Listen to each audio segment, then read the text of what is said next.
पहला घर तब एक्टिव होता है जायचे का जब अच्छा नाम रखा जाता है, तो जायचे का पहला घर एक्टिव हो जाता है। जब बच्चा थोड़ा बड़ा होता है और बोलने लग जाता है तो जायचे का दूसरा घर,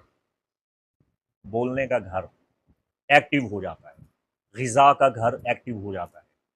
और फिर बच्चा इतना बड़ा हो जाता है कि वो अपने वालिदैन से तकाज़े करने लग जाता है, मांगने लग जाता है, ज़िद और फरमाइश करने लग जाता है, तब उसके जायचे का दूसरा घर एक्टिव होता है। जब उसके बहन भाई और भी हो जाते हैं, बहन भाइयों के साथ घुलता मिलता है, उसकी आमद-ओ-रफ़्त का एक सिलसिला शुरू हो जाता है, उसका तालीमी सफ़र शुरू हो जाता है, उसके बोल-चाल, अदब-आदाब, तमीज़, गुफ्तगू, तरबियत का सिलसिला शुरू होता है, तो जायचे का तीसरा घर एक्टिव हो जाता है।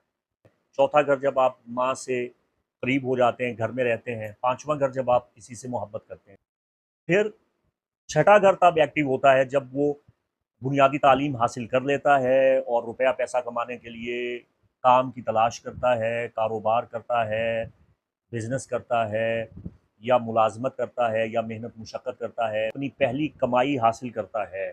ठग-ओ-दौ करता है, उसके ज़ायचे का छठा घर एक्टिव हो जाता है। और जब शादी करता है तो फिर ज़ायचे का सातवां घर एक्टिव हो जाता है। फिर जब जायदाद प्रॉपर्टी हासिल करने के लिए कोशिश करता है, हाथ-पाँव मारता है कि मैं कुछ बना लूँ, तो फिर ज़ायचे का आठवां घर एक्टिव हो जाता है। जब ट्रैवल अब्रॉड के लिए सोचता है, रूहानियत को बढ़ाने के लिए सोचता है, सौम-सलात की पाबंदी करता है, मज़हबी रुझान बढ़ता है, मज़हब का मुतालिया करता है, कुरान पढ़ता है, हज, उम्रा ज़ियारत करता है, मुबारक सफ़र करता है, बुज़ुर्गों से मुलाकात करता है, नेक लोगों की सोहबत में बैठता है, दीन को समझता है, इबादत करता है, सौम-सलात का पाबंद हो जाता है, तो ज़ायचे का नौवां घर एक्टिव हो जाता है। और जब नौवां घर एक्टिव होता है, दुआएँ कबूल होती हैं, इबादत का सिला मिलता है, तो फिर ज़ायचे का 10वां घर बैतुल किस्मत एविटार हाउस एक्टिव हो जाता है। फिर हल्का अहबाब बढ़ता है,